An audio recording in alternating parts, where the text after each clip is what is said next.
நல்ல ஒரு தலைவனை தேசத்திற்கு கொண்டு வர முடியும். இதற்கு மிகச்சிறந்த ஒரு உதாரணம் ஐயா காமராசர் அவர்கள் அவரோட வீட்டுல உட்கார்ந்து இருக்காங்க. அப்ப அந்த வழியா வந்த நபர் அவரோட வீட்டு வாசல்ல நின்றுட்டு இருக்கிறார்.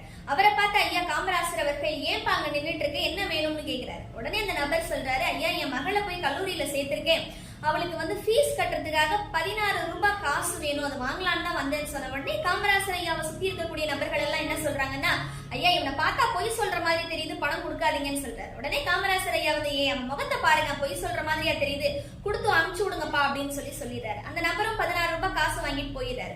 ஒரு 4 நாட்கள் கழித்து திரும்பவும் அதே நபர் ஐயா காமராசரின் வீட்டு அருகே நிற்கிறார். அதை பார்த்து அவர் உள்ள உடனே கூப்பிட்டு ஏன் திரும்பவும் இங்க நிக்கிறேன்னு கேட்கும்போது அந்த நபர் சொல்லியிருக்காரு, கல்வி கட்டணம் 14 ரூபாய் தானாங்க ஐயா, மீதி 2 ரூபாய் என்கிட்ட கொடுத்துட்டாங்க, அதை நான் உங்ககிட்ட திரும்ப கொடுக்கலாம் தான் வந்தேன்னு சொன்னார். சோ இந்த மாதிரி நல்ல உண்மையுள்ள மனிதர்கள் மட்டும்தான் நல்ல தலைவர்களை உருவாக்க முடியும்.